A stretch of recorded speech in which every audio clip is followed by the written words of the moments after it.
நீங்கள் கவனிச்சிருக்கீங்களா? சில நேரம் நம்ம போட்ட சண்டை, அதில் பேசின வார்த்தைகள்லாம் கூட மறந்துடும். ஆனால் அப்போ ஏற்பட்ட உணர்வு மறக்காது. அதுக்கு பேர் தான் எமோஷ்னல் மெமரி.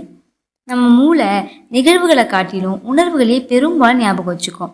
நம்ம ஆழ் மனசில் உணரக்கூடிய கோபம், பயம், கவலை, மகிழ்ச்சி, இது எல்லாம் நம்ம மூளையில் அமைஞ்சிருக்க உணர்ச்சிகளை உணரக்கூடிய மையமான அமெக்டலா புதிய நினைவுகளை உருவாக்கக்கூடிய ஹிப்போ கேம்பஸை தூண்டி உணர்வுகளுடன் கூடிய நினைவுகளை ஞாபகம் வச்சுக்க சொல்லும். அதனால தான் இப்போவுமே கூட சில பாட்டு, வாசம், இடம் இதெல்லாம் இன்னமும் நம்மளுக்கு பழைய நினைவுகளை திரும்ப கொண்டு வந்துக்கிட்டே இருக்குது.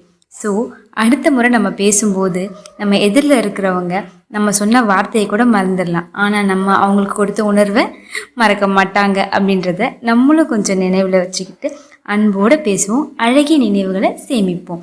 இந்த வீடியோ உங்களுக்கு பிடிச்சிருந்ததுன்னா நம்ம இன்சைட்டாலஜி தமிழ் சேனலை சப்ஸ்கிரைப் பண்ணிக்கோங்க.